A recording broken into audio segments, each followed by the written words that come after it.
दोस्तों, आज भारत की राजनीति के सबसे दिलचस्प और शायद सबसे असहज सवालों में से एक सवाल यह है कि क्या दलित राजनीति अब जाति, विचारधारा और सामाजिक आंदोलन से ज्यादा व्यक्तित्वों के इर्द गिर्द घूमने लगी है। सोचिए, एक समय था जब राजनीतिक आंदोलनों की पहचान उनके सिद्धांतों से होती थी। लोग किसी नेता का नाम लेने से पहले उस विचार का नाम लेते थे जिसके लिए वह संघर्ष कर रहा था। लेकिन आज सोशल मीडिया के दौर में तस्वीर बदलती हुई दिखाई देती है। आज एक वीडियो लाखों लोगों तक पहुंच जाता है, एक भाषण ट्रेंड करने लगता है, एक तस्वीर चर्चा का विषय बन जाती है और धीरे धीरे नेता स्वयं एक राजनीतिक ब्रांड में बदल जाता है। यहीं से एक बड़ा सवाल पैदा होता है, क्या राजनीति बदल गई है या फिर राजनीति को देखने का हमारा तरीका बदल गया है? और अगर ऐसा है तो क्या दलित राजनीति भी इस बदलाव से अछूती रह सकती है? आज हम किसी व्यक्ति की आलोचना या प्रशंसा करने नहीं आए हैं। हमारा उद्देश्य किसी नेता को बड़ा या छोटा साबित करना नहीं है। हमारा उद्देश्य यह समझना है कि बदलते समय में दलित राजनीति का स्वरूप किस दिशा में जा रहा है। अगर हम भारत के राजनीतिक इतिहास को देखें तो पाएंगे कि दलित राजनीति केवल चुनाव जीतने का माध्यम नहीं रही। यह सम्मान, प्रतिनिधित्व, अधिकार और सामाजिक परिवर्तन का आंदोलन रही है। इस आंदोलन की सबसे बड़ी ताकत संगठन, विचार और सामूहिक संघर्ष रहे हैं। लेकिन 21वीं सदी के तीसरे दशक में एक नई परिस्थिति सामने आई है। अब राजनीति केवल रैलियों से नहीं चलती। अब राजनीति केवल कार्यकर्ताओं के नेटवर्क से नहीं चलती। अब राजनीति मोबाइल स्क्रीन पर भी चलती है। अब जनता नेताओं को मंच पर कम और वीडियो क्लिप्स में ज्यादा देखती है। यही कारण है कि आज यह प्रश्न पहले से कहीं ज्यादा महत्वपूर्ण हो गया है कि क्या दलित राजनीति का केंद्र विचारधारा है या व्यक्तित्व? किसी भी सामाजिक आंदोलन में नेतृत्व की भूमिका बहुत महत्वपूर्ण होती है। नेता केवल चुनाव लड़ने वाला व्यक्ति नहीं होता, वह प्रतीक होता है, वह उम्मीद होता है, वह संघर्ष की कहानी होता है, वह उस समुदाय के आत्मविश्वास का चेहरा बन जाता है जिसे लंबे समय तक बराबरी का अवसर नहीं मिला। लेकिन इतिहास यह भी बताता है कि जब किसी आंदोलन का पूरा ध्यान केवल एक व्यक्ति पर केंद्रित हो जाता है तो कई बार संगठन कमजोर पड़ने लगता है, विचार पीछे छूटने लगते हैं, बहस कम और भावनात्मक समर्थन ज्यादा होने लगता है। यहीं से आज की चर्चा शुरू होती है। क्या आज दलित राजनीति में भी ऐसा हो रहा है? अगर हम पिछले 30 वर्षों का सफर देखें तो हमें राजनीति के दो अलग अलग मॉडल दिखाई देते हैं। पहला मॉडल संगठन आधारित राजनीति का है। इसमें कार्यकर्ता सबसे महत्वपूर्ण होता है। गांव-गांव में नेटवर्क बनाया जाता है, विचारधारा को समझाया जाता है, लंबे समय तक सामाजिक आधार तैयार किया जाता है। दूसरा मॉडल व्यक्तित्व आधारित राजनीति का है। इसमें नेता स्वयं सबसे बड़ा संदेश बन जाता है। लोग संगठन से पहले चेहरे को पहचानते हैं, विचारधारा से पहले व्यक्ति को जानते हैं।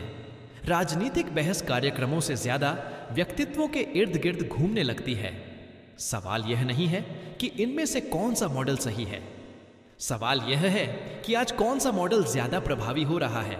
अगर हम सोशल मीडिया के प्रभाव को देखें तो उत्तर काफी हद तक स्पष्ट दिखाई देता है। सोशल मीडिया लंबे लेखों को नहीं, छोटे वीडियो को बढ़ावा देता है। जटिल विचारों को नहीं, तेज और प्रभावशाली संदेशों को बढ़ावा देता है। संगठन की लंबी प्रक्रिया को नहीं, व्यक्तित्व की दृश्य उपस्थिति को बढ़ावा देता है। यही कारण है कि आज किसी भी राजनीतिक नेता के लिए डिजिटल पहचान बहुत महत्वपूर्ण हो गई है। लेकिन यहां एक और महत्वपूर्ण प्रश्न है, क्या लोकप्रियता और राजनीतिक शक्ति एक ही चीज है? बहुत से लोग इन दोनों को एक मान लेते हैं, जबकि वास्तविकता में दोनों अलग अलग हैं। लोकप्रियता का मतलब है कि लोग आपको जानते हैं। राजनीतिक शक्ति का मतलब है कि आप लोगों को संगठित कर सकते हैं। लोकप्रियता का मतलब है कि आपका वीडियो वायरल हो सकता है। राजनीतिक शक्ति का मतलब है कि लोग आपके लिए लगातार काम करने को तैयार हों। लोकप्रियता का मतलब है कि लोग आपका नाम सुन चुके हैं। राजनीतिक शक्ति का मतलब है कि लोग आपके साथ राजनीतिक यात्रा करने को तैयार हों। यहीं पर व्यक्तित्व और संगठन के बीच का अंतर दिखाई देता है।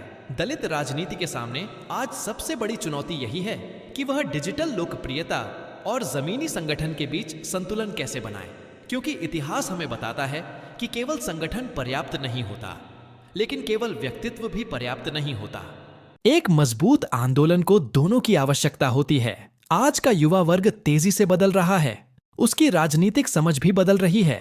वह लंबे भाषणों से ज्यादा छोटे वीडियो देखता है, वह किताबों से ज्यादा डिजिटल सामग्री पढ़ता है, वह राजनीतिक दलों के इतिहास से ज्यादा वर्तमान नेताओं की छवि पर ध्यान देता है। इस बदलाव का सीधा असर राजनीति पर पड़ना स्वाभाविक है। अब कल्पना कीजिए कि दो अलग अलग राजनीतिक धाराएं मौजूद हैं। एक धारा कहती है कि मजबूत संगठन सबसे महत्वपूर्ण है, दूसरी धारा कहती है कि प्रभावशाली नेतृत्व सबसे महत्वपूर्ण है। दोनों अपने अपने तरीके से सही हैं। संगठन के बिना आंदोलन टिक नहीं सकता, लेकिन नेतृत्व के बिना आंदोलन दिखाई भी नहीं देता। इसलिए असली सवाल संगठन बनाम व्यक्तित्व का नहीं है, असली सवाल संतुलन का है। क्या किसी आंदोलन का चेहरा इतना बड़ा हो सकता है कि संगठन पीछे छूट जाए? क्या किसी संगठन की संरचना इतनी कठोर हो सकती है कि नए नेतृत्व के लिए जगह ही न बचे? क्या सोशल मीडिया ने राजनीति को लोकतांत्रिक बनाया है या व्यक्तित्व आधारित बना दिया है? इन प्रश्नों के उत्तर आसान नहीं हैं, लेकिन इतना स्पष्ट है कि आने वाले वर्षों में दलित राजनीति को केवल चुनावी चुनौती का सामना नहीं करना होगा, उसे वैचारिक चुनौती का भी सामना करना होगा। क्योंकि नई पीढ़ी केवल प्रतिनिधित्व नहीं चाहती, वह परिणाम भी चाहती है। वह केवल नारे नहीं चाहती, वह अवसर भी चाहती है। वह केवल भावनात्मक जुड़ाव नहीं चाहती, वह प्रभावी राजनीतिक रणनीति भी चाहती है। इसीलिए आज दलित राजनीति के सामने सबसे बड़ा कार्य यह है कि वह अपने ऐतिहासिक मिशन को आधुनिक दौर की भाषा में कैसे प्रस्तुत करे। क्या भविष्य का राजनीतिक कार्यकर्ता गांव और मोहल्ले में सक्रिय होगा, या फिर वह सोशल मीडिया पर सक्रिय होगा? शायद दोनों। क्या भविष्य का नेता केवल मंचों पर दिखाई देगा या मोबाइल स्क्रीन पर भी दिखाई देगा? शायद दोनों। क्या भविष्य का आंदोलन केवल संगठन से चलेगा या केवल व्यक्तित्व से चलेगा? शायद नहीं, क्योंकि इतिहास का अनुभव हमें बताता है कि सबसे सफल राजनीतिक आंदोलन वही होते हैं जिनमें मजबूत विचार, सक्षम संगठन और प्रभावशाली नेतृत्व तीनों मौजूद होते हैं। अगर इनमें से एक भी तत्व कमजोर पड़ता है तो आंदोलन की क्षमता प्रभावित होती है। आज का दौर व्यक्तित्वों का दौर दिखाई दे सकता है, लेकिन किसी भी आंदोलन की वास्तविक ताकत उसके विचारों में होती है। आज का दौर वायरल वीडियो का दौर दिखाई दे सकता है, लेकिन किसी भी राजनीतिक परिवर्तन की वास्तविक ताकत जमीनी भागीदारी में होती है। आज का दौर डिजिटल प्रभाव का दौर दिखाई दे सकता है, लेकिन किसी भी सामाजिक परिवर्तन की वास्तविक ताकत सामूहिक चेतना में होती है। इसीलिए यह कहना कि दलित राजनीति पूरी तरह व्यक्तित्व आधारित हो चुकी है शायद जल्दबाजी होगी, और यह कहना कि व्यक्तित्वों की भूमिका महत्वहीन है यह भी गलत होगा। सच्चाई शायद इन दोनों के बीच कहीं मौजूद है। एक तरफ इतिहास है जो हमें संगठन की शक्ति याद दिलाता है, दूसरी तरफ वर्तमान है जो हमें व्यक्तित्व की शक्ति दिखाता है, और तीसरी तरफ भविष्य है जो हमसे पूछ रहा है कि क्या हम इन दोनों को साथ लेकर चल सकते हैं। शायद आने वाले वर्षों में दलित राजनीति की सबसे बड़ी परीक्षा यही होगी। क्या वह अपने वैचारिक मूल्यों को बनाए रखते हुए नई पीढ़ी तक पहुंच पाएगी? क्या वह संगठन की मजबूती को बनाए रखते हुए आधुनिक संचार के साधनों का उपयोग कर पाएगी? क्या वह व्यक्तित्व की ऊर्जा और विचारधारा की गहराई के बीच संतुलन बना पाएगी? यही वह प्रश्न है जो आज की राजनीति के केंद्र में खड़ा है, और शायद यही वह प्रश्न है जिसका उत्तर आने वाला दशक तय करेगा।